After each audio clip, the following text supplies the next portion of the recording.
Hello. Hello. I can never tell. It's a little staggered. Hello, hello. Hi, everyone. Whoever is here, if someone can let you know that you can see and hear us, that would be awesome, as a friend of mine used to say.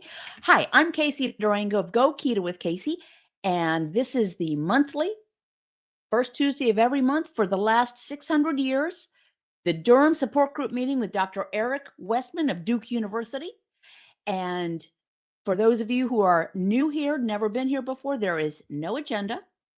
This is an open session. You get to ask the world expert on the clinical implementation of the ketogenic low carb protocol for the treatment of obesity, type 2 diabetes, and every other thing.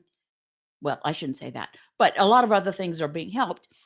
So there's a speech bubble on my view. It's to the right on my screen, and it's a speech bubble with a question mark in it. It really helps if you have a question or a comment, if you put it in there, because often the comments go by very quickly. And if you want to make sure your question or comment is noticed, put it there.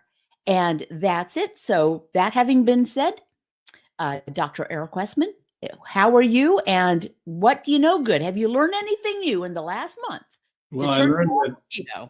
I learned that here if I type something in there, it says say something nice. I never noticed Not that. not like you usually do. Well, I try to say something nice. Well, you may have noticed I have a new set. Well, I new meaning, honestly, I did not notice. I apologize. well, I can change the color in the background too if you And like. you have a little remote. You have a little, oh my God. Yeah, so Glenn and Bjorn, who work for Adapt Your Life, my company side hustle, came and fixed up the place. And now, if you go to my Adapt Your Life YouTube channel, and slog through one of my YouTubes that I'm doing, this is the set. So Do you ever change the colors like for a different theme? Oh, tonight is um, purple, and so we're going to talk about intestines or something. I don't know. Intestines. I would just say, yeah. well, yeah, that's a great idea. This is kind of the Adapt Your Life color, purple, Oh, but it's your branding color. I get you. branding color, yeah. Well, let's see what's new. So it's May. Can it be May? It is May, 5th month. the Well, lusty month of May. happy May. Happy May. Happy May. And so I had a birthday, April 20. I shouldn't say. Birthday in April is great. April 20th. Go ahead. Yeah. It's April 20th. Everyone now put them on your birthday list. So here I am, I think I was 45 or something, and someone said to me, "Oh, 420." I'm like, "What does that mean?" I don't know. It's my birthday. Adolf Hitler's birthday. Yeah. Who else? I mean, and they're I like, was "No." born when Adolf Hitler committed suicide, April 30th. Well, and so no, it was the time that everyone got out of school to go smoke pot. So someone, this is way after you and I were in school, right? I mean, I assume so. I'm older than you are, dude. Well, yeah, but anyway, it could have been in your area, 420. But so someone had to tell me that, and I'm like, I don't know. So anyway, It was there are some reefer things. madness. Reefer madness. I mean, maybe the topic is there's some times in life where I have, like, and you too probably, or maybe others watching, have had a blind spot. So like someone's telling me all about this music from, I don't know, it's like 95 to 2005, somewhere in there. And I've never heard it. I've never, like, why wasn't I? Well, I was in training. I was so focused on, other things that there's like this time where I don't remember that song. And I kind of like to pride myself on songs, music, your hobby and mine. So one of your hobbies. So anyway, welcome to the support group. I'm in Durham, North Carolina at Duke, and I've been at Duke for 30 years now, doing Whoa. diet for about 20 Whoa. 20 years. Can you believe it? And Gee. the interesting thing is, I show if someone makes a trip to the office, I hear, sometimes well, how did you get to the clinic? Who taught? Well, a lot of doctors now referring their patients to me. How long did that take? But usually the other doctors will, oh, you did that Westman diet. Oh, lost 100 pounds. Oh, cured your diabetes. That's interesting. And then they forget about it.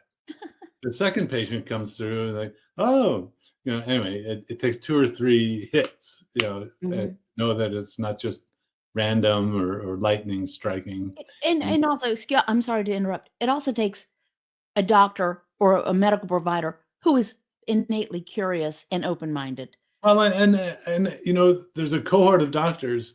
Most of them are retiring now in my area.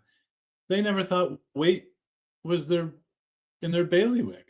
I mean, so they just watched people gain 100 pounds as their internist or family doctor without even going, you might think about,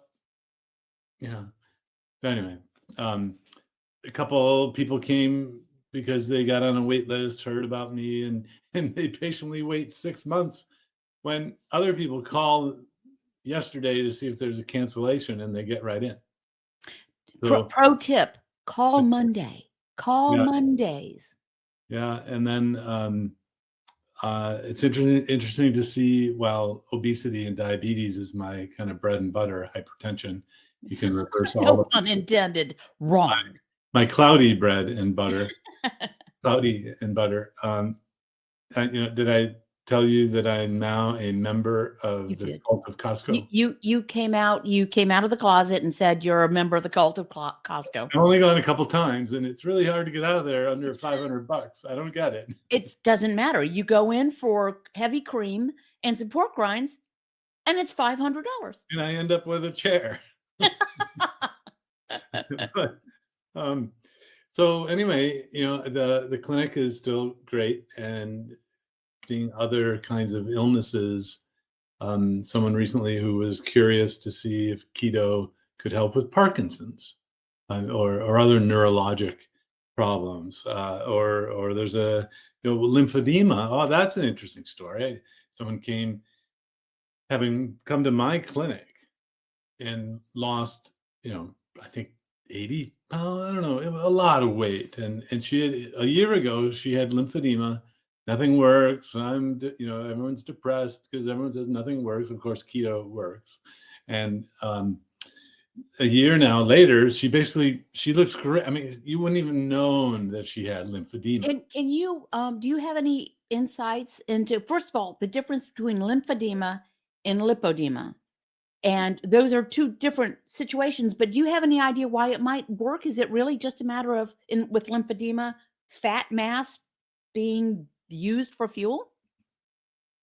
So I kind of lump them together because usually they're together unless you had a lymphectomy. Lymph was removed. You might have isolated lymphedema in an arm. Usually it affects the lower legs. And what helps the process is weight loss of any kind. I mean, so keto works because it works. And if you had weight loss surgery, the lymphedema would come down, the lipedema would come down. It's like the less blood flow to the area, the more the fat grows, and the more the fat grows, the less blood flow to the area. So it's like this vicious cycle, or like a double bind, like a momentum and so once you get the weight to start coming off, you're mobilizing the fat, more blood gets there, and you can reverse it. So she went to the regional or national meeting for lymphedema in Atlanta, not far from here. It's 6-7 hour drive, depending how fast you go. And she said, she gave the story of course, she got up to the microphone and talked keto and low carb a lot, but she was in the elevator with 2 other women who had lymphedema, who were where she was a year ago. And she was trying to explain, well, I have lymphedema. She said, I got thin shamed. What's that? They looked at me like this. Said, you don't have lymphedema. Oh, man. So it was the reverse. It was, wow. I said, next time, have your pre-picture and post.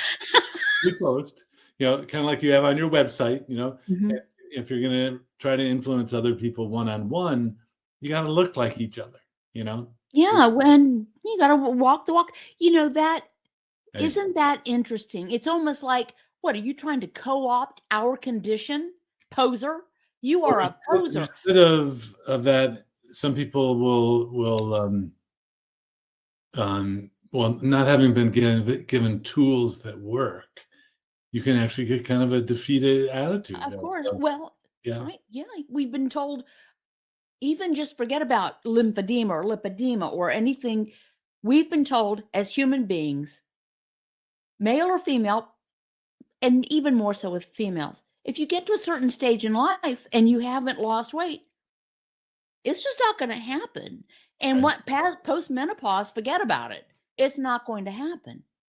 And so, yeah, you get defeated because every outlet and medical providers and people that are supposed to be taking care of you say it's not going to happen. But no one would ever tell a smoker, you're never going to be able to get off cigarettes. You will never get over the hacking cough. We wouldn't do that. You try again. Try again. And Well, here's doc, I the way tried. to do it. Well, try again. Yeah. So, Well, on average, it takes 7 times for serious quit attempts for someone to quit smoking by themselves. Yeah, the doctor responses but I think they're changing. At least those who send their patients to me are open to it. And although people ask me, I need a keto-friendly internist or family doctor in our area, and they're all full. The ones and there are a couple nurse practitioners over in Chapel Hill, and I send everyone there. And now they're calling me back, emailing saying they don't have any openings. And now I'm like, well, go upstairs to the internal medicine resident, and at least you'll talk with one of the attendings who know me and will be supportive. Even if the resident says don't do it, the old attending will come in and say, well, it's okay, and won't give you grief. But that's kind of sad. Yeah, all of the although as long as the doctor is kind of, well, it's great that you're doing something and it works, rather than, you got to do that plant-based diet. I don't really like that keto thing without any knowledge about it. That's sad. And I'm going to tell you, I have a little bit of a question mark in my head when people say, I'm looking for a keto-friendly doctor. Why? Because if it's like most doctors, they're not going to ask you what you're eating anyway. They're going to look at your weight, and they're going to look at your height, and they're look at the chart, and they're going to say, move more, eat less. So that's a little bit. Don't even talk about the diet. Well, you don't have to talk about it because they don't ask about it. That's right. It's not. It's so You don't don't have think to they're keto friendly. Just just do what you're doing. And if they say, "Oh my gosh," like my doctor did, after it was probably about 4 months, and I lost about 25 pounds from my previous annual. My God, Casey, you've lost 25 pounds. That's great. What did you do? I said, frankly, I did the opposite of everything you told me last year. And to her credit, she said, what? And I was actually not walked in to show her, but I was reading, still in the process of reading. It took me 9 months to read Good Calories, Bad Calories. As I often say, reading that book took me 9 months. It was like pregnancy and delivery, except pregnancy and delivery was easier to get through. But it's a very good book. But she said, I'm worried about your cholesterol. I said, oh my gosh, I've heard this before. I know, not your fault. You were taught the wrong thing. Pull the numbers. But she actually asked what I was doing. A lot of doctors would just assume that you're doing what they said to do. You're moving more and eating less. Okay. Well, don't tell me what you're doing. Keep it up. Or as you have often said, just tell them you're doing a modified Mediterranean diet and everybody's happy. That's right. So for the new folks, we're just trying to help ease the conversations you have. You don't have to convince your doctors that a low carb diet works or keto is great or not. You don't even have to divulge what you're doing. In fact, I think that may be the beginning of the TED Talk that I never will do. You go to a doctor, they don't ask you what you eat and drink, but they diagnose you with things. They put you on pills and send you home. I talk about what you eat and drink, and might even be kind of a pain in the ass. And we don't need to be diagnosed with things and go on medicine. In fact, I can take you off. You can't get bad gas at a gas station. I tried. I Oh, tried. okay. No, okay. Here, you've lost me on this particular metaphor. Well, I went to the gas station. The aha moment was, this gas is perfect. It's perfect food for the car. And now I went inside, and there was all this junk food, terrible food for humans. That one is I am all about that, doctor. That You was a get good metaphor. junk food for the humans, but you can't get junk gas for your car. We treat our cars Ours better better than than we- people. Oh my gosh. I think I told you that before. Bravo. Okay, I do want to see it. There's a comment here. And again, as you guys can tell, there is no agenda. But Tina Maddox has written a long thing, and other people are saying, yay, Tina. So let's read what Tina has to say. Okay. My former GP told me years ago. Put it on the screen. Can you? It's not a question. This Oh. is another thing. If you make it in the form of a question or put it under the question thing, it actually shows up in print. Well, anyway, I'm reading already. My former GP told me years ago I needed to lose weight and gave me the 1,800 calorie ADA pamphlet. American Diabetic Association? Probably, yeah. Okay. Finding this way of life Or dietetic at that time. okay. Finding this way of life is life-changing. By the way, my old pants were 20/22s. The shorts I'm wearing now, oh my gosh, are 12 14s, down 75 pounds from my highest recorded weight. I like that highest recorded weight. It's like that highest one that we know of. 5'9", 51 years old. A1C went from 7.8 to 4.9. Yeah, that's great. Sorry this was long. I'm just so happy to be here. Now, I'm going to editorialize here. Don't apologize for sharing a long story. That's why we're here. This is why Dr. Westman does this, is to hear the stories. This is the payoff, right? Yeah. Dr. Westman, I came off of 7 medications, and I had, and now my GP's doing keto. Don't ever apologize. And by the way, as a frame of mind, quit apologizing. You're not doing, if you're step on someone's foot, say, oh, I'm so sorry. Don't apologize for sharing. Okay, Yeah, Heather. I heard, recently, what Captain should, or don't should on me. Oh, that one I know about Captain Obvious, which I thought was pretty funny, but I don't know about Captain Should. So you'll have to share that. Okay, Heather Silver writes, the pockets in my jeans and the pockets in my gums are getting better. 4 of them. Okay, Heather, you're gonna have to. So when you press in there, the hygienist can go 2, 3, 4. My hygienist has a recording of the gum, how far down you press. Your dental hygienist doesn't do that.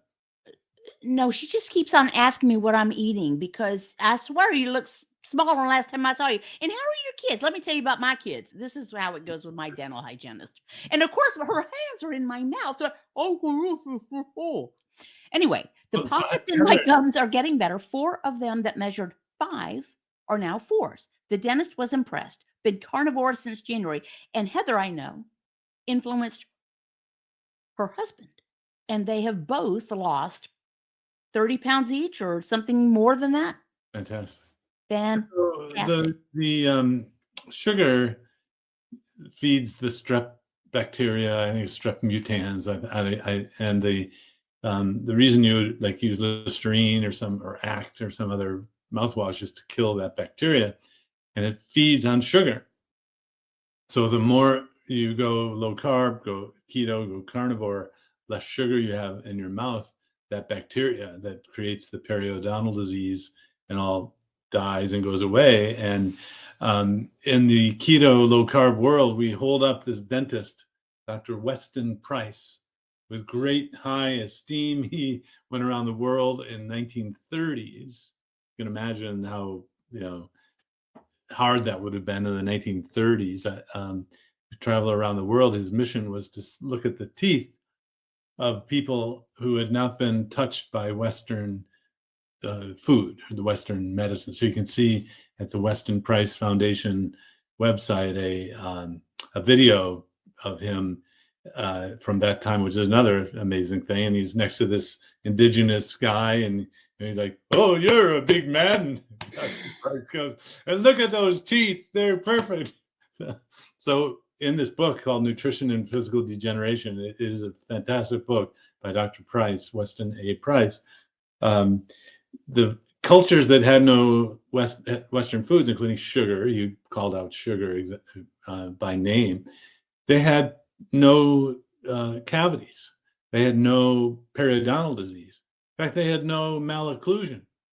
And it was just in one generation, like in England, for example, where there was no sun and the food was so terrible that this idea of malocclusion and having to have denture or orthodontia, to help get the teeth overbite correct, those things.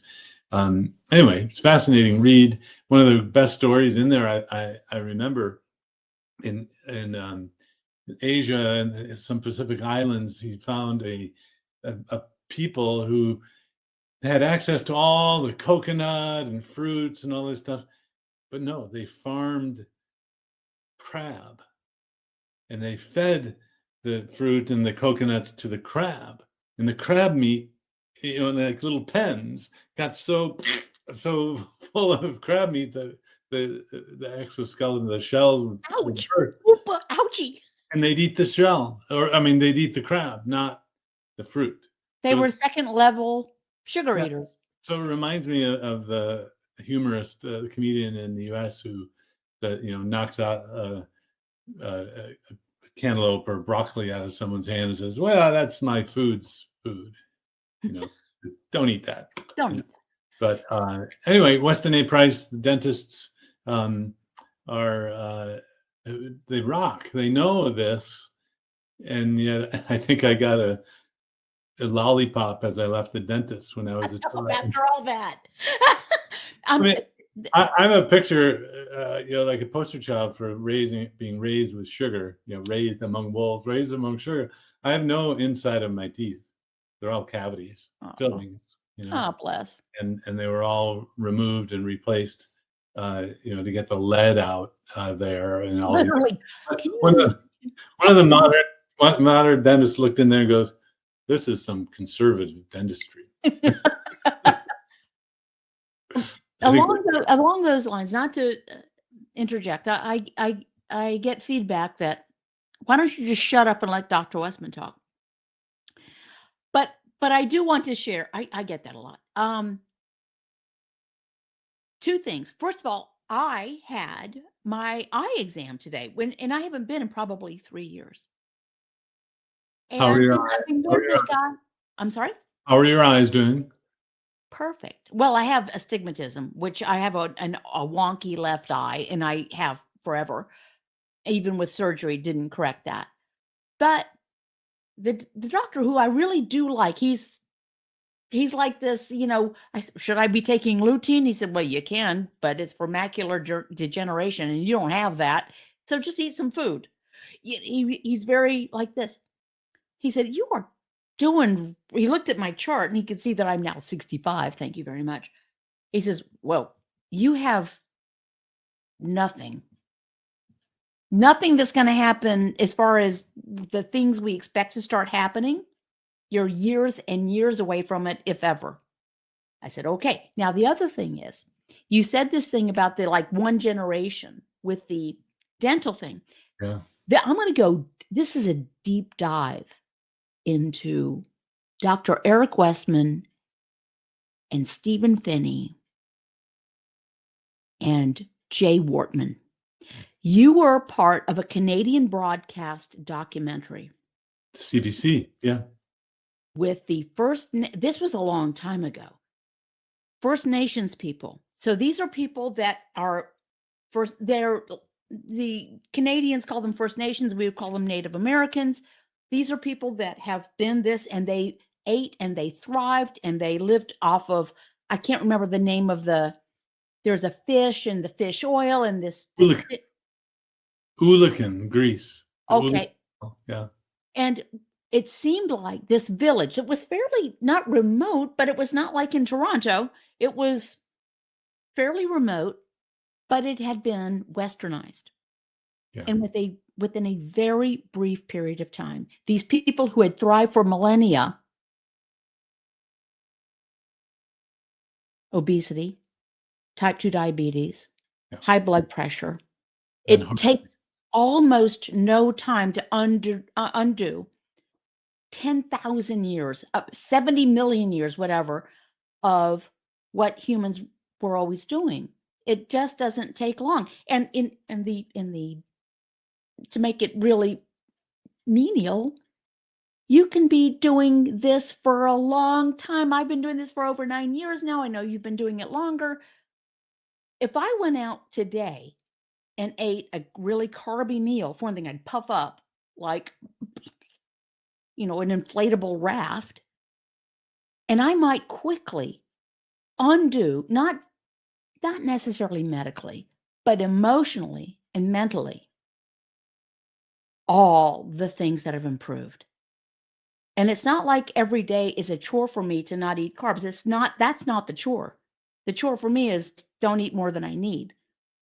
But when you talk about people who one generation, our grandparents were great and now we're sick. How does that happen? That's yeah.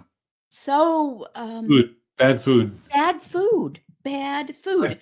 Oh, and we do take better care of our cars than we do of our people. And of our animals, by the way. Again, I told you, I took Jack for his annual. What do you feed Jack? First thing they ask. First thing they ask. And I said, well, I make this food and it's chicken. I make homemade food for him. It's chicken and eggs with the shells and a little bit of flax. Oh, he's great. He's got a heart of a puppy. Okay, let's get on to this. So we will get to the questions. Okay, so Heather, who I said husband, yes, 30 pounds each. My husband has also fixed his high blood pressure and fixed his ED. Lost his man boobs and love handles. Tina Maddox writes, my daily walks, I'm either listening to Casey, Dr. Westman, or Amy, or dictating in my journal.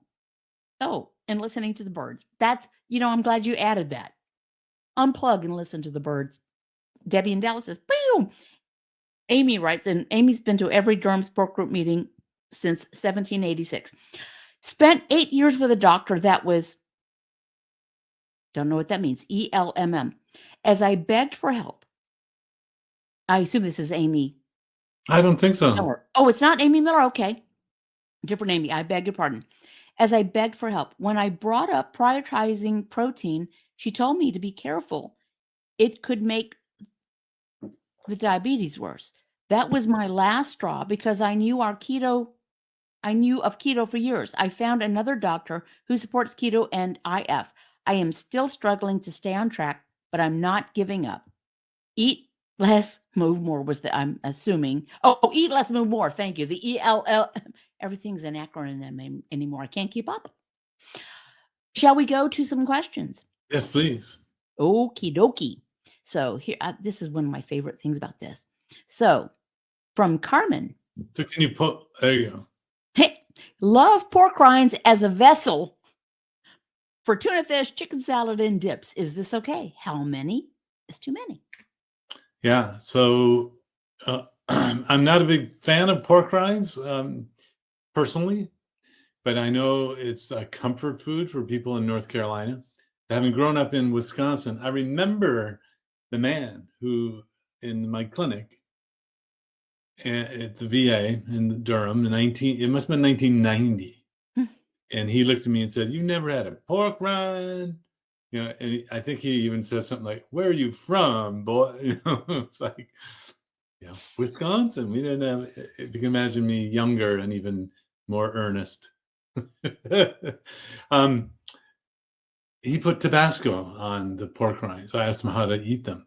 And now if they're just by themselves, they're a little dry, But so the key thing, if you're trying to keep your blood glucose and insulin from going up, which is what we're trying to do, trying to prevent from the diet, the glucose and insulin rise, because insulin is the fattening food.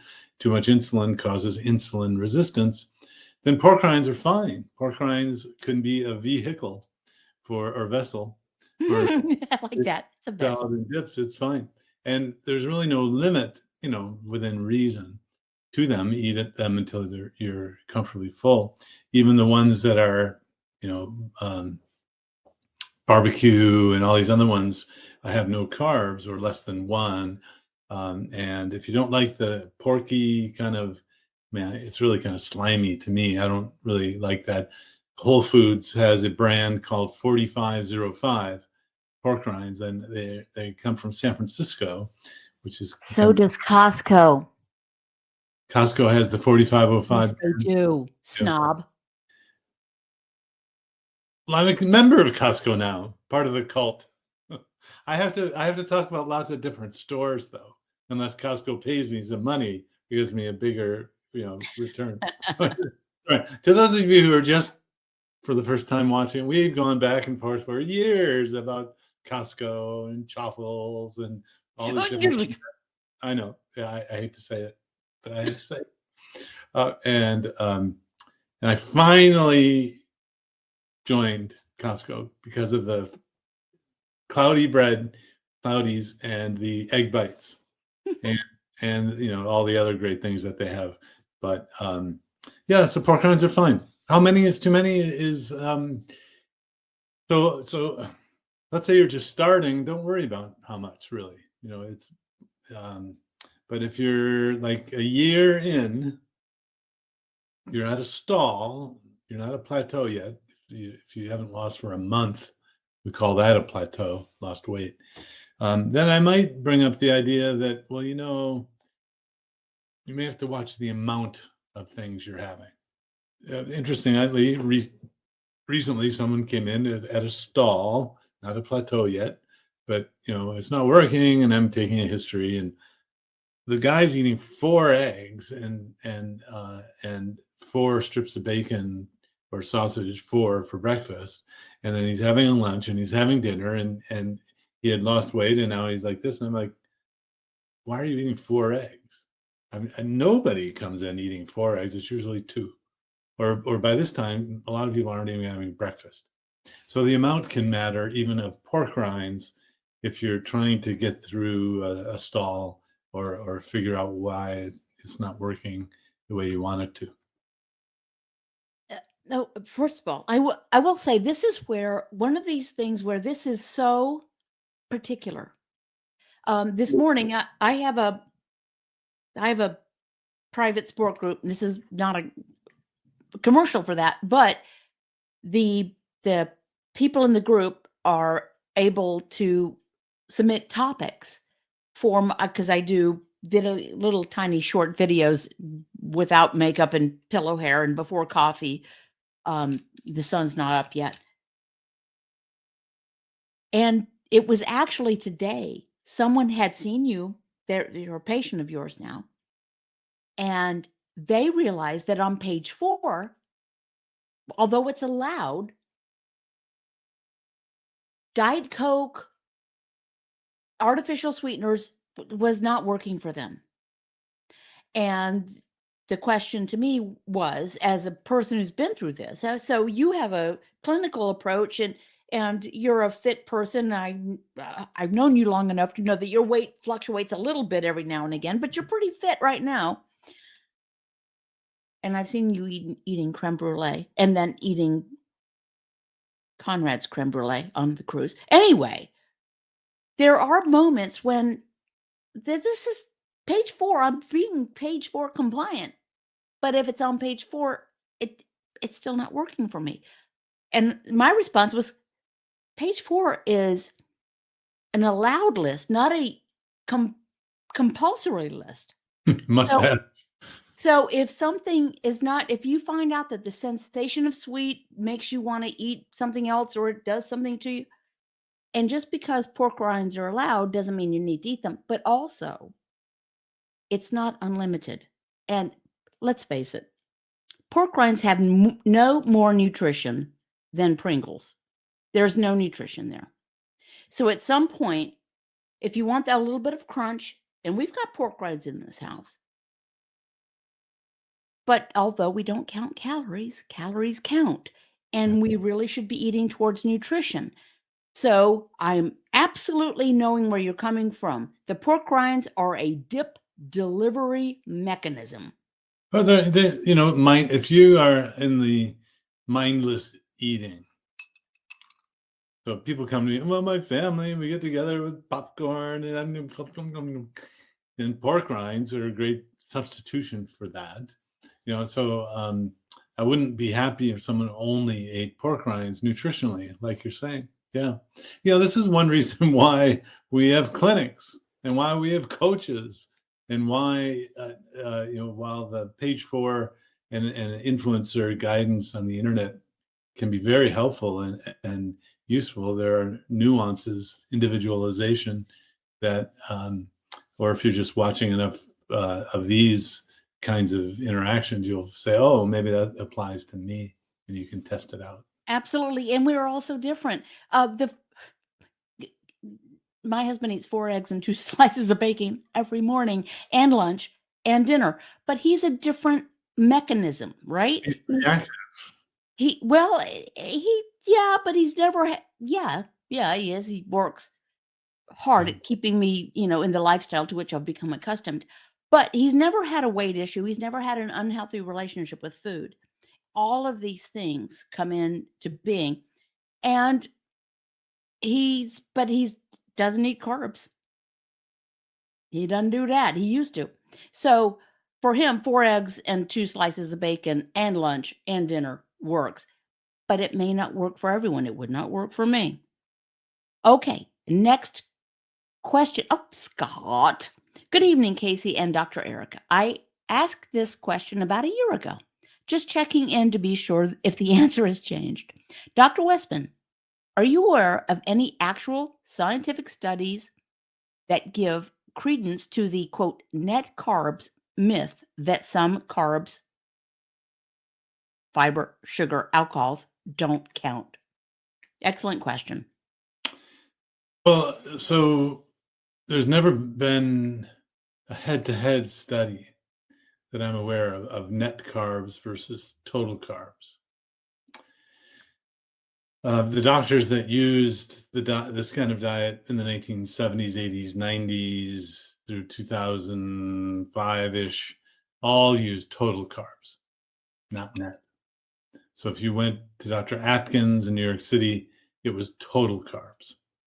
So then as the companies started getting involved and Atkins' company was integral to this, they found it harder to keep to the total gram limits. And so they introduced with other companies the idea of net carbs, under the idea that the sugar, alcohols, and fiber, non-absorbable fiber, doesn't get absorbed, and so it doesn't impact the blood sugar, doesn't impact the insulin, and should be neutral. Or you can have that, and you can buy our products, essentially. Well, I think it was Amy Berger that first, or she says I first said it. I don't know. We worked on a book together, sharing lots of ideas, and your carb confusion, but net carbs just means more carbs in my mind. I thought I made that up. Or this. I'm joking. Easy. But just means more carbs. So you just have to watch them too. And the couple times I've been on the cover of that wonderful peer-reviewed journal, Woman's World, that has this flirts. 1 week it's at all the grocery stores in the universe, and then it's gone. And so I thought, well, I needed some new twist for Woman's World. So I used the term prescription strength keto.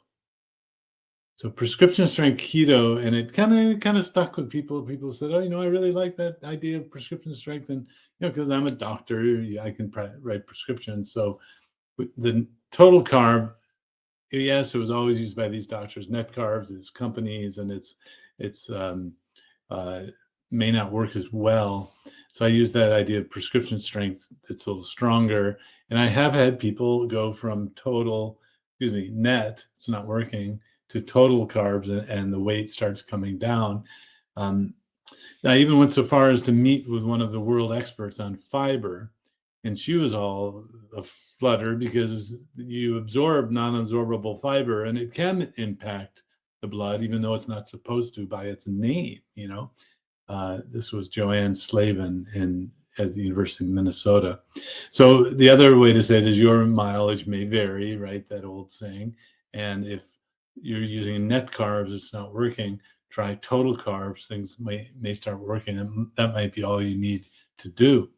But now I'm watching some other clinical programs do research, and they're using net carbs. People who should know better, like my colleague Will Yancey, started to introduce it. So there's almost like this.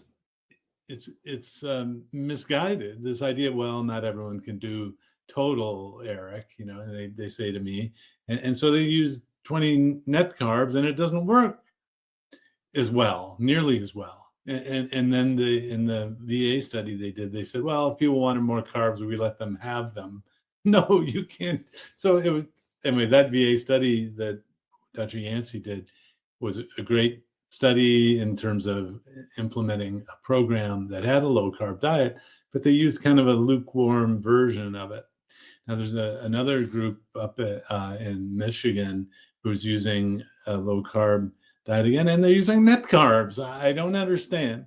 So it may be that they're not reading the science. Now they're just saying what is keto today, and they're using net carbs, but it probably won't work as well. So in a clinical setting, you're trying to reverse diabetes, reverse hypertension, lose a lot of weight, use total carbs, keep it under 20. That's what I learned from Dr. Atkins, 20 total carbs for the day. But then this group from Purdue, Sarah Hallberg and her group, and then Steve Finney and Jeff Volek start the Verta Health, and they use 30 total grams for the day. Well, so there's no hard and fast rule. In fact, Dr. Atkins taught find your own carb threshold by using urine ketones in his first book, but that was complicated. People didn't do it. They messed it up. Ketones don't work perfectly. So that's why we choose 20 grams as sort of a, if someone's going to wait 6 months to see me in the clinic, that they want to use something that works the first time, every time. And no, I don't know of a head-to-head trial. And my assessment of the studies that are going on now using net carbs is it doesn't work as well, which gives keto because it's more carbs. Because it's more carbs. So I don't know whether you have seen this or not, but I do remember seeing an interview with Jay Wortman. And for those of you who don't know, Jay Wortman is a medical doctor in Canada that going about his life and everything, and was mortified to find out in his 40s or 50s that he was a type 2 diabetic. So he did the research. He, not unlike Professor Noakes, came upon you. Jay Wortman's personal threshold that he decided or found for himself was 10 carbs a day, because that's the way it is. I am rarely probably over 10 carbs a day. My husband has a different threshold. We have to find it, and keep in mind that threshold can change over time, as can so much change over time. Things change. I am not the person I was when I was 30. Thank God. I'm actually healthier and happier than I was when I was 30. Let me put it differently. I'm a different person than I was when I was 20. I can't do and eat and be the way I was when I was 20, because now I'm no longer 20. Thank you, darling. That's Daniel, my British lover. Okay. So I was just thinking about that My Big Fat Diet study. I think so. My Big Fat Diet was the Canadian Broadcasting Company documentary that follows the study. Beautiful documentary, because the scenery there is so wonderful, and it's really Jay Wortman, Dr. Wortman's story. And I remember the front promo for the movie is one of the locals holding a salmon, and it's this big. It's a huge salmon, and the amazing thing. So Steve Finney, one of my teachers, always wanted to figure out why these people would wait for this particular kind of fish, and then when the fish would run up this river, they would catch the fish, and then they would boil down the fish into this oil. They call it grease, but oil. So Ulican grease was this kind of commodity. They would take it up the hill, up the mountain, and they'd trade for things, and they bring it back. In fact, some of the folks, they call it liquid sunshine, because it kept people alive during the winter, because it had all this energy in it. So fat has a lot of energy. And by the time they boiled all this down, and we saw an old place where they did it, it comes out just perfectly clear when they render all of the other elements of the fish there. I even tried some grease, and it was an acquired taste. But fish oil, basically, it was. And so Finney took a sample, and he had it analyzed back in one of the world's best fat laboratories. He has a friend who runs the analytic instrument, and it turns out that it's like olive oil. The composition of this fat fish oil is like olive oil, which everyone says is the perfect thing to have. Yeah, so it was like olive oil from the sea. And the other interesting thing is it's also a lot like human fat. So and that he kind of backpedaled from, but it would make sense that you would want to eat fat that's similar to the composition of your own body fat, so that you could it would be less effort to get it into shape for storage, but in one generation, they're getting back to how things change. When we had a roundtable discussion of the First Nations folks as we were starting this study, I remember one woman who said, "Well, a native food here is bannock bread." Bannock, it was basically like a biscuit, no, I mean, it turned out the Canadian colonists, they called them, the Europeans, came over, right around 1890 and introduced flour. And so we went back to see some of the historical archive pictures and all, and sure enough, there were these big flour things, right around the year 1900. And so what was thought of as a traditional food, this is the year, 2000, 2005, somewhere in there, we were there. It just took 2 generations for people to think, well, this is native. This is what we've always been eating. Right. Well, hamburger. It was 100 years ago. McDonald's is a traditional food for us. Yeah, absolutely. Anyway, so there was a wonderful experience to be involved in, and I knew, doing the study there, during the study, it was fraught with controversy. The dietitian would leave town and go back to Ottawa or wherever, somewhere else, and complain that we were, trying to kill people, getting them to eat their native diet. And so there's a little struggle, but there was a lot of success, as you can see in that movie. At the end, they had that kind of classic thing where you take bales of flour or something that has weight, and they put it all on a dolly and marched it in, or a platform to show this is how much weight everyone lost. And they put down, here, I lost 20 pounds, I lost 50, and there was all this weight. If you get a chance to see this documentary, and it is not easy to find.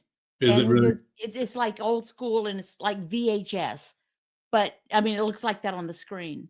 And say the title of it again. My Big Fat Diet. My Big Fat Diet. See if you can find it. And it's worth, even if it doesn't look like, super high def or anything, it's worth seeing. And the message is stunning, actually, I thought. So one of the first things I saw when I was first doing this. The beginning, so that theme was brought in the movie called The Magic Pill. The Magic Pill starts with what they think is the oldest native population on Earth. So they went to Australia and got this group who now all had diabetes and high blood pressure, and put them on a low carb diet. And by the end of the movie, The Magic Pill, most of them are better off medications in just a short period of time. But with that idea that it's the food that's destroying the health. It's the And food. yeah, It's the food. It's going to be AI, but for right now, it's the food. yeah. I'm not worried. What am I going to do about AI? So I'm going to lose sleep. interestingly, I heard the follow-up to that My Big Fat Diet is not a great story. I mean, Oh dear, not many people buzzkill. kept it going. Well, and then by the time Leslyn Keith, I saw Leslyn and her husband at a meeting recently. She's the one who does a lot of work with lymphedema. Leslyn Keith. They had a sailboat, and they live out on the West Coast, and they actually sailed up to Alert Bay, where the study went on, and everyone was like, "Who? What study?"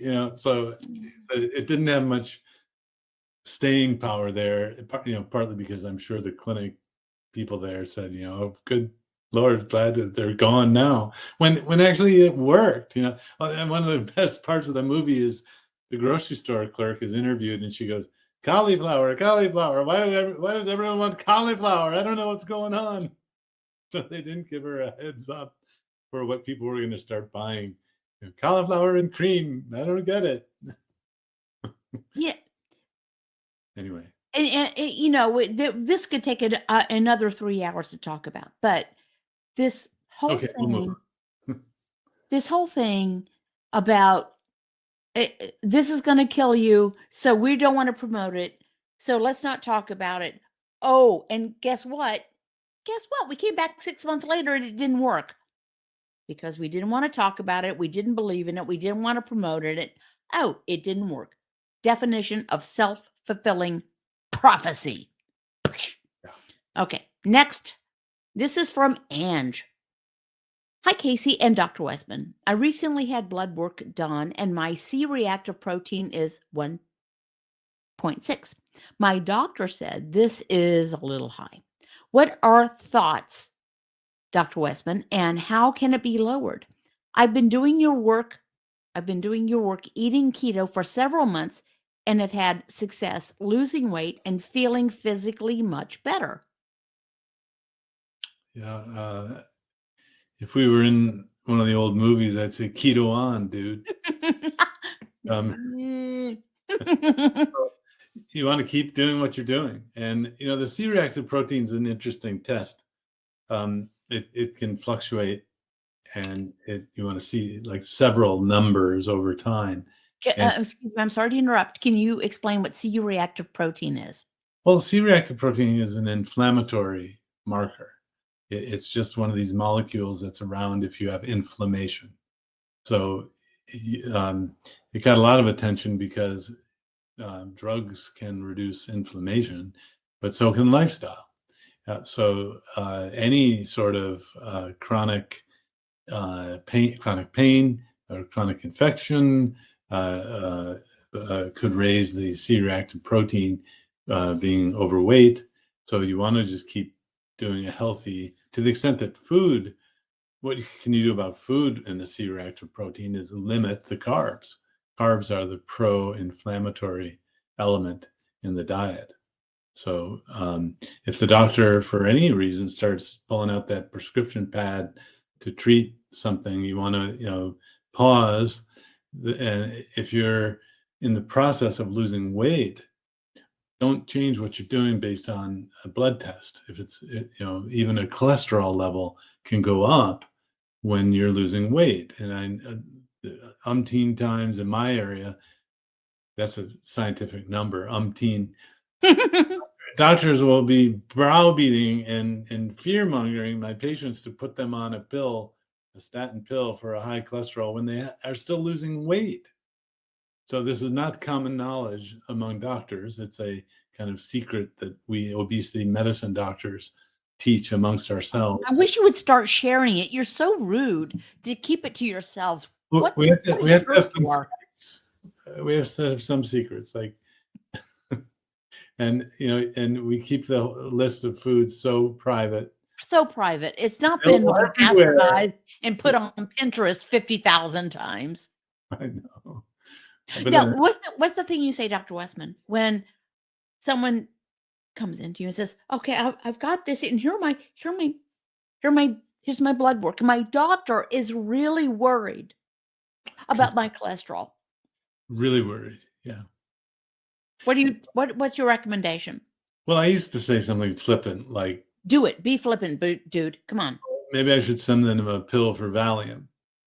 Or actually, I'm commissioning a slide. It's taking a little longer than I wish, where it says keto causes heart attacks.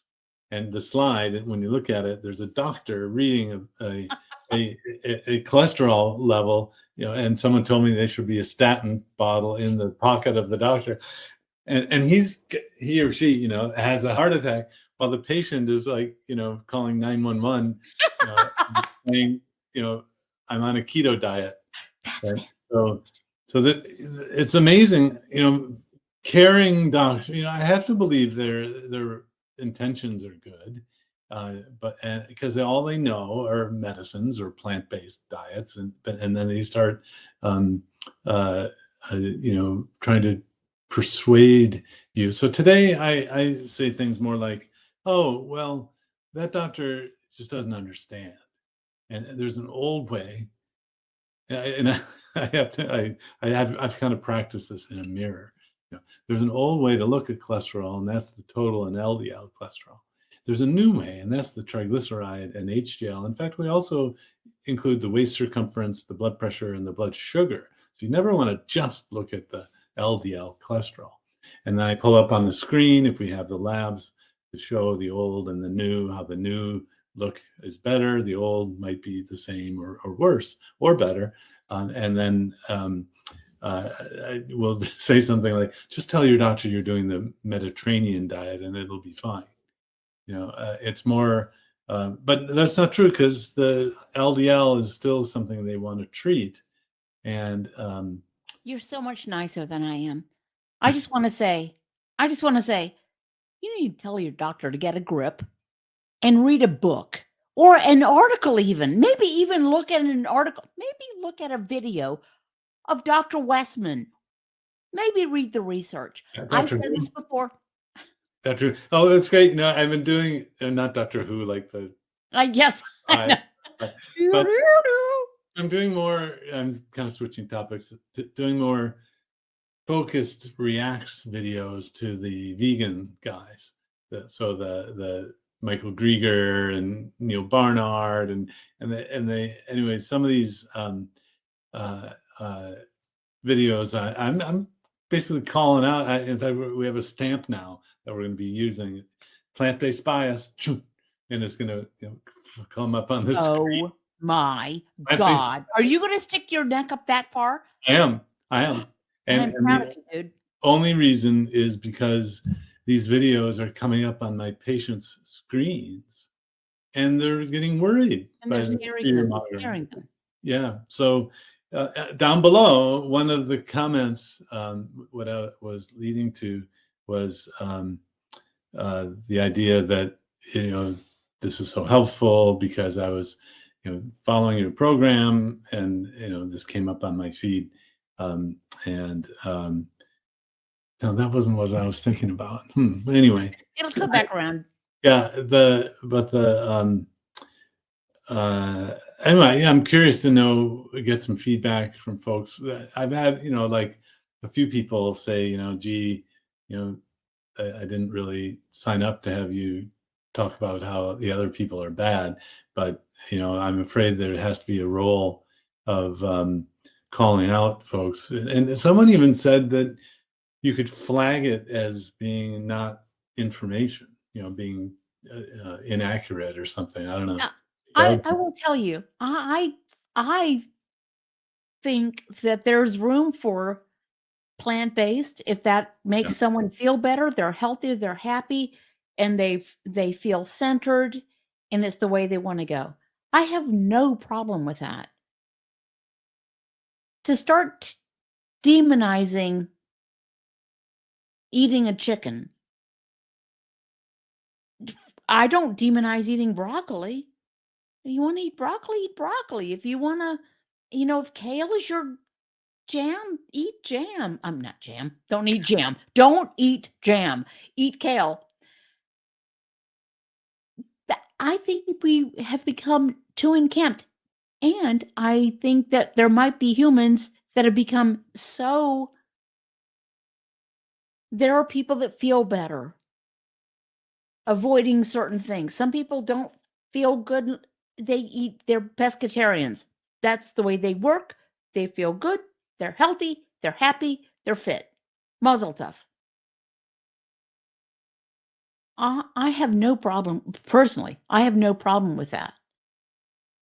I don't particularly think that saying that eating a chicken or an egg or fish or, a ribeye is going to kill me.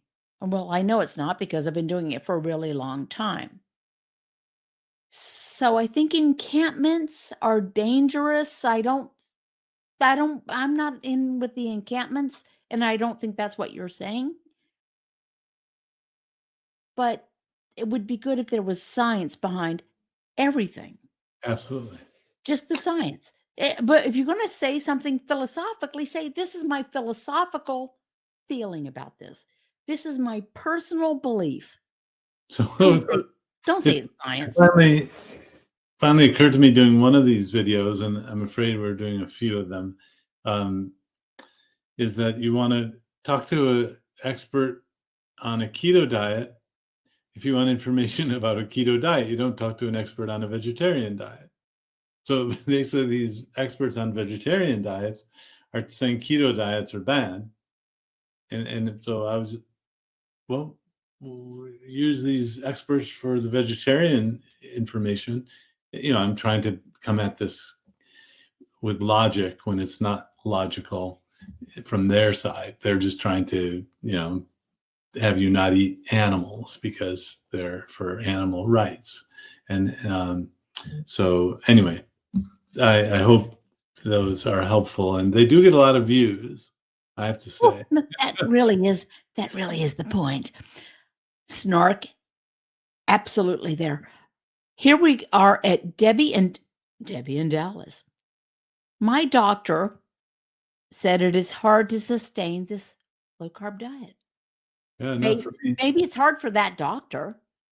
Depends. So I'm starting to quickly say it depends how you do it.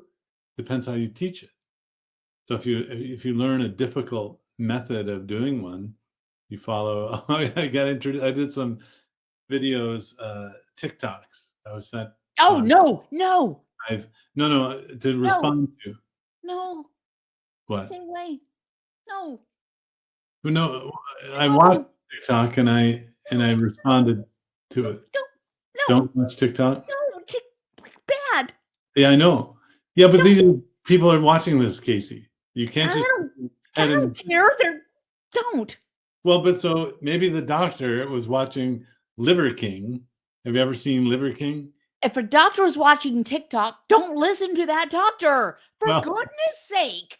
So it depends who teaches you. If you learn the method that we teach, that came from a clinic that used it for 30 years, it's actually pretty easy to follow a low carb diet. If you learn a very difficult method and you have to have expensive foods and you have to have keto drinks and oils and all this, then sure, it's hard to sustain it. So that's I guess my response would be, what makes you say that, doctor? This is my immediate response as a person, is I think that says that doctor would find it hard, that they couldn't sustain it because they don't want to give up the tortilla chips and the ice cream. Doesn't mean so. For those of you who don't know, Dr. Westman started not his career, but he did work for a time in smoking cessation. Yeah.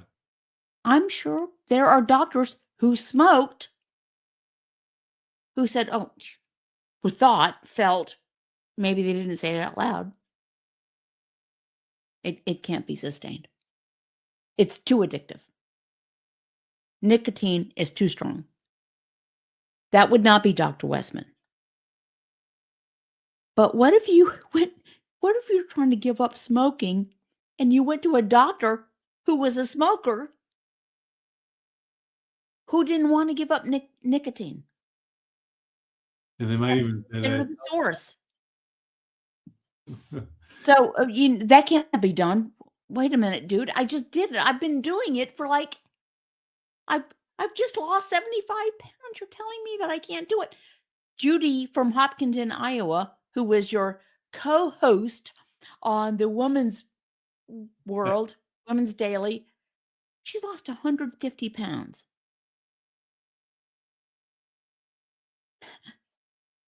She's 70. Her doctor fired her because he's obese and says, you can't keep this up and I cannot endorse the way you're eating. That's that doctor's perspective. Not looking, I mean, that is just, it's messed up. Well, and when you think it through compared to other situations, if you went in and you said, Doc, I quit smoking. The doctor says, well, you're not going to be able to sustain that. Yeah. Oh, by the way, when you go back to quit smoking, I have a pill for you in a patch. And what doctor would do that? They'd say, "Way to go." There are doctors who are doing that. Oh, there are doctors who are doing that. Well, so in the clinical trials that have been done and published, see, the clinics is way beyond clinical trials. I'm starting to say that openly now because I present data on heart failure being reversed. I'm seeing that in the clinic, and now they've just funded a study to look at keto and heart failure. And those results won't be out for probably 5-10 years. So what we see in the clinic is way ahead of what the studies and science says. And that's just the way it is. So in the clinical trials, though, low carb, people followed low carb just as well or better than any other diet.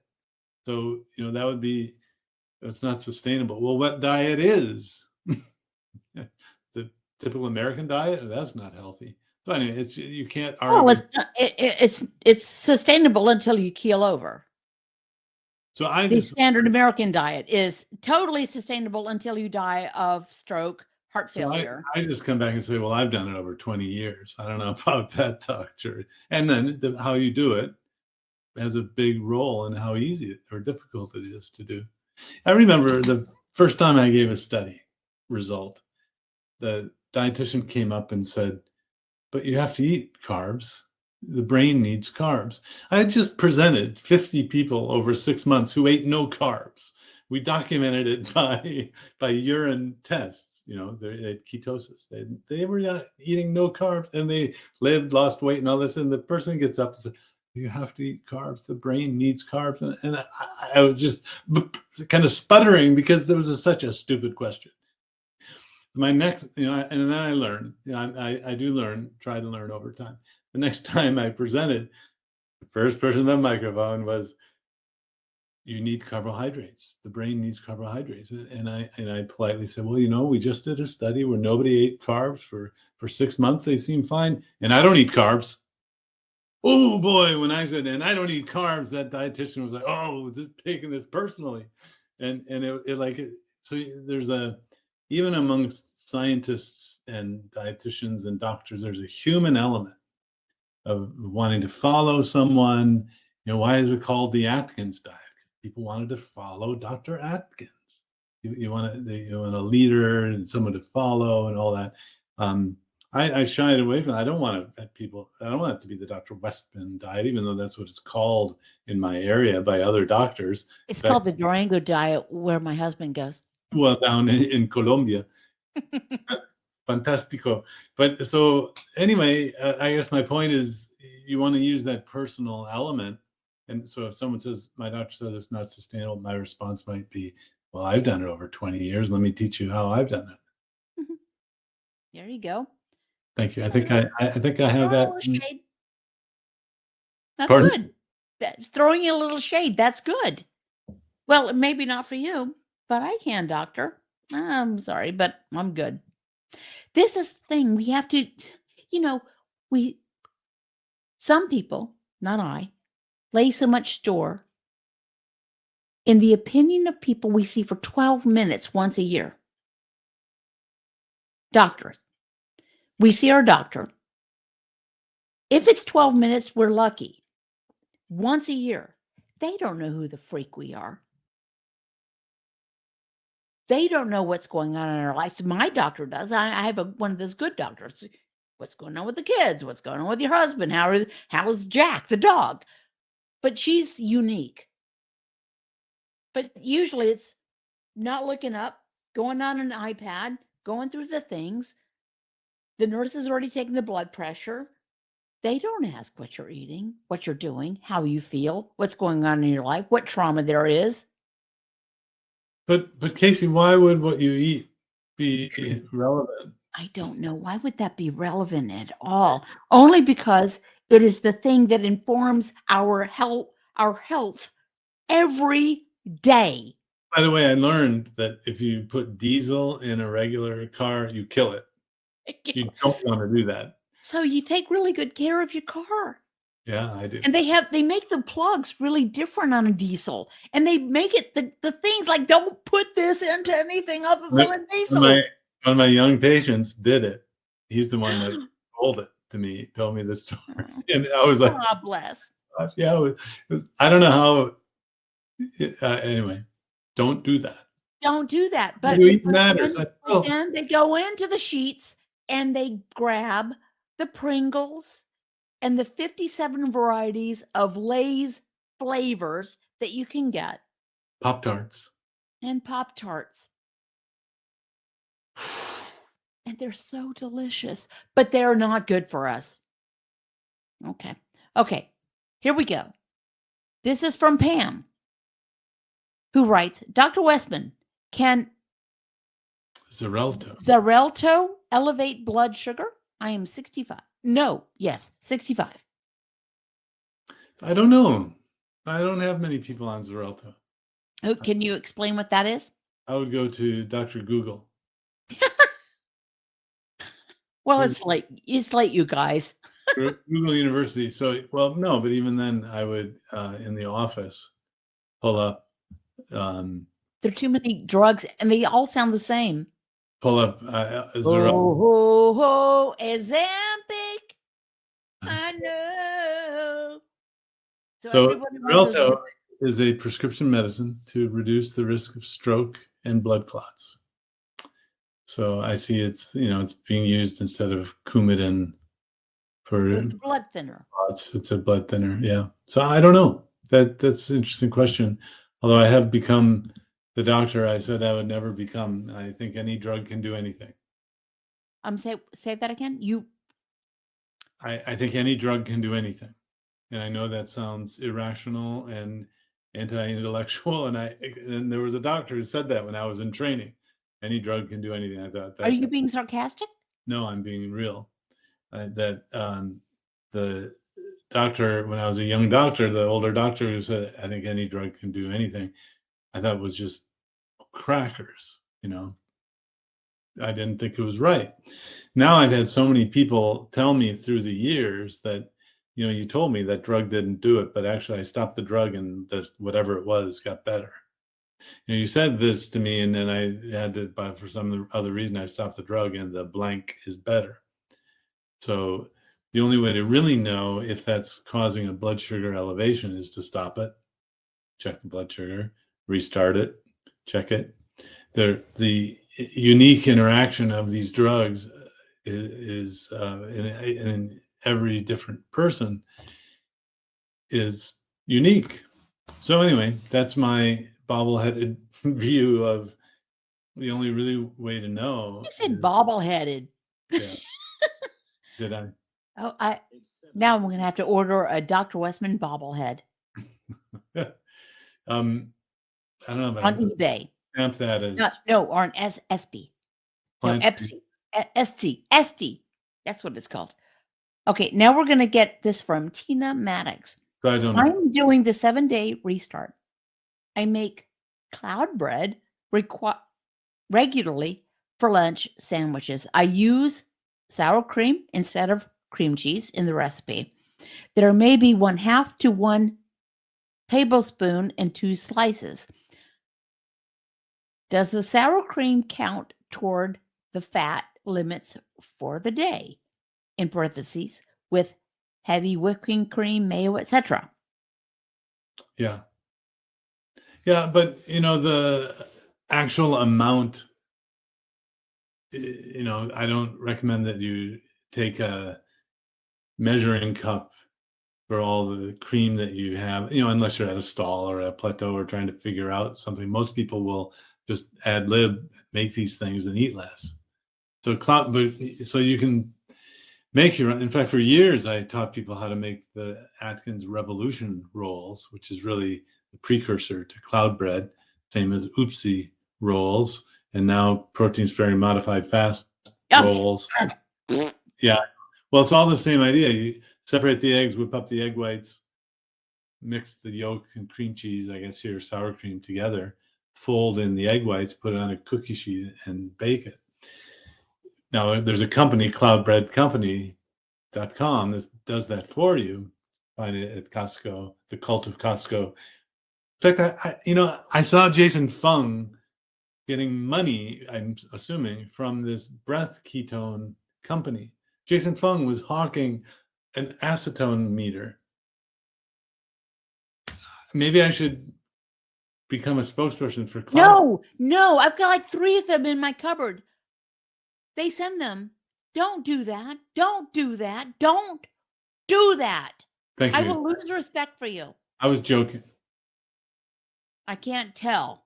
Well, I know. You're like the Easter Island statues. I can't tell. And you don't. It's a lot easier when we're next to each other and you're hitting me with your elbow. And you're right. So you don't ever want a doctor who's sarcastic all the time, which I don't get. People watch these sarcastic doctors and how do you know when they're telling the truth? And anyway, you don't want to tell it. I normally I'm the straight one, but Mark Twain said, "Be careful of books written by doctors, because you don't want to die of a misprint." It might say 2 grams when it was really 0.2. So anyway, okay, that's all. So yes, that does count, but so Tina, how many are you having? And these can be triggering foods. So like the cloudies or cloud bread or truffles, if you are eating a whole lot of them, yeah, that's not such a great idea. I will tell you from my perspective, as a former fatty, that's getting really fussy. None of this really matters if you're eating something that you're eating when you're not hungry. Just don't eat it, and don't look for substitutes for food that make you want to eat more of that food. And I know this because even mashed cauliflower is a problem for me. But, is it sour cream or cream cheese, or is it this or that? Don't eat if you're not hungry. And don't try to come up with fake versions of the food that got you fat in the first place, if indeed you were fat in the first place. Some people were, they want to lose 10 pounds. I was 115 pounds heavier. I was really super fat. I was like, by the way, the app that is attached to the scale that I use tells me I'm still morbidly obese. So don't let an app tell you who you are, because I might be a lot of things. I am not morbidly obese. Okay, so I hate that term anyway. Morbid. It's like morbid. It's like death impending. You mentioned the clinics that you have. Where do I find a list? I'm in mid-Missouri. There we go. Well, I live in Durham, North Carolina, and I am only licensed in North Carolina. For the latest information about me and my resources, you can go to ericwestmanmd.com. And my clinic, you have to visit me here. I'm not licensed everywhere, although there is a doctor now who I really like and trust, Dr. Tro Kalajian, Dr. Tro MD, No, drtro.com, DOCTORTRO.com. Oh my God, that was too many letters. Say it again. Type it in. And so Dr. Tro is a new generation of doctors. Says, I don't do insurance because it limits me. And Dr. Tro now is hiring other doctors who are licensed in other states to do telemedicine. So, and he's the chief cook bottle washer of the whole company. We tried to do a company where we would teach other doctors how to do it, and it was a failure. And other doctors are either not teachable or, anyway, it's complicated. This is a much leaner, meaner kind of business model. And so you can get telemedicine treatment with this method and talk to doctors through this. Verta Health is a little more expensive group. I think it's www.verta. Tell you what, let me actually find the website. But if you just need to, learn what to do, then my website has lots of ideas, and it's vertahealth.com. And then Casey and other coaches, for example, can help you at a distance. You don't need to see a doctor if you're just getting help following a program, Well, thank you for that. I appreciate that. But can I tell you, I don't even talk about following a program. We almost never talk about the food. It's just the crap that life throws at you and how hard it is. Well, your tagline is, it may be simple, the list of foods, but it's not always easy. It's not always easy because it's almost never about the food. Food doesn't fix anything. If hunger is not the problem, food is not the answer. But this is where we have to get. I work with this is the idea that the one thing over which we have control as an individual in our lives is what we put in our mouths. We don't have control over the weather or over other people's behavior or over AI, which is apparently going to, become self-cognizant, and it's all going to be HAL 2000 and hello, Dave. Good night, Dave. That's from, Space Odyssey 2000. Okay. The one thing over which we have control is what we put in our mouths. And yet we relinquish it. And we tell ourselves, I have no control. But we do have control. I have control. And some days I let go of that control.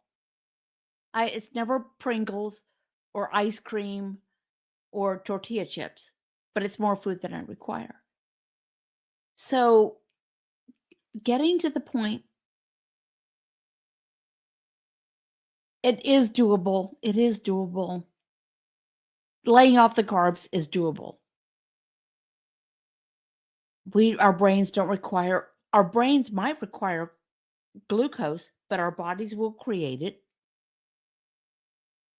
So we're good. It's a demand-based thing.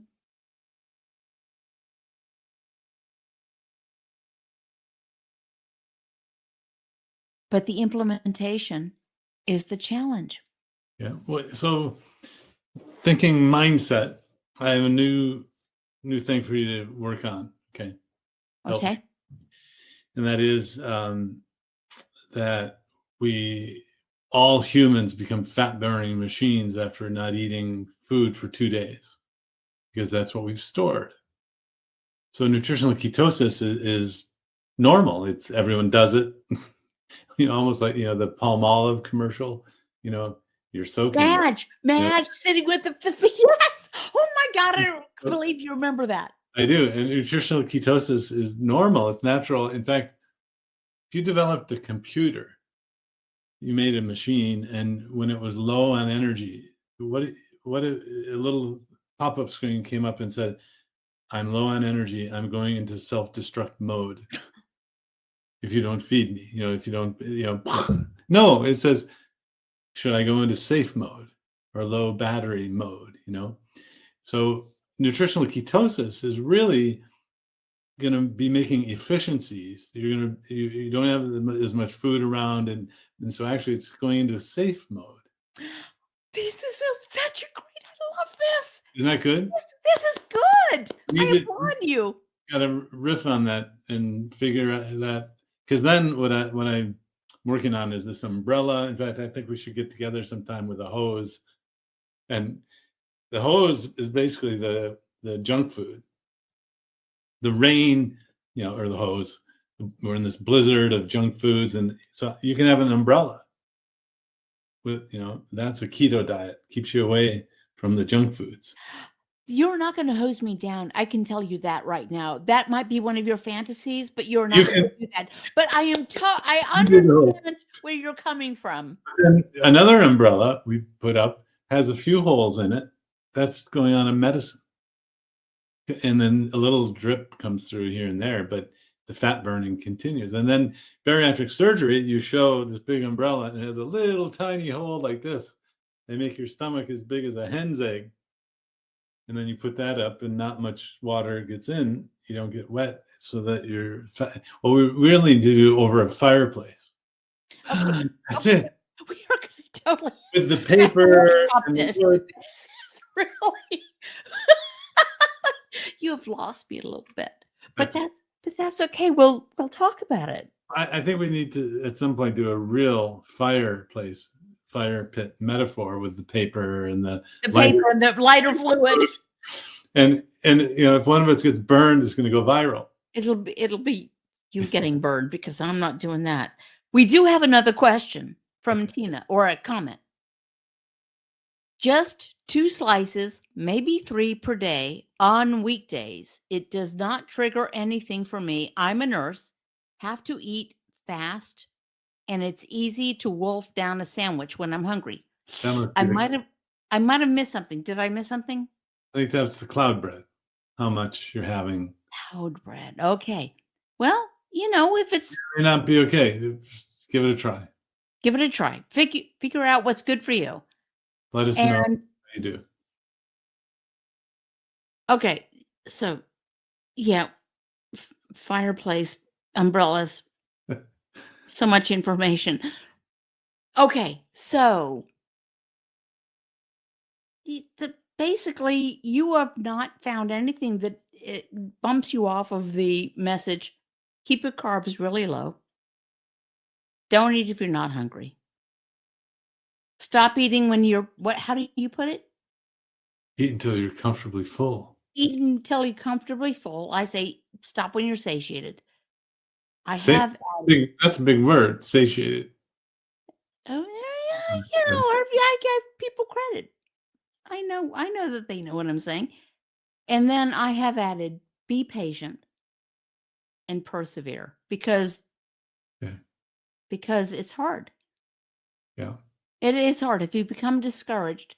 And another thing that I have realized, and this is including for myself, it's hard to realize how little food we sometimes need. Not every day. And some days there is not enough food. I want all the food. But some days I need to find myself comfortable with eating less fuel. Yeah. If your fat gas tank's full, you don't need to fill it up 3 times a day. There you go. All right. That's the breakfast, lunch, dinner, right? We don't need that. Don't need it. Well, you look fantastic, my friend. Well, thanks. And today I watched the eyes come out, and I'm seeing people with faces again. Duke relaxed its mask. Oh, okay. So it's interesting. People have mouths when I see them. It's been several years. So I saw the eyes and the face expand when I said, and this fat's in there, you've stored it, and it's spring loaded to come out and help you. No. Well, happy birthday to you. Happy birthday to me. Happy birthday to my dog, Jack, who's somewhere around here, and my husband. We all have April birthdays. So next time, first Tuesday of the month, June. Unbelievable. And thanks. This was great. Well, thanks so much for putting it together, Casey. Absolutely. See you next time. Bye bye. Bye.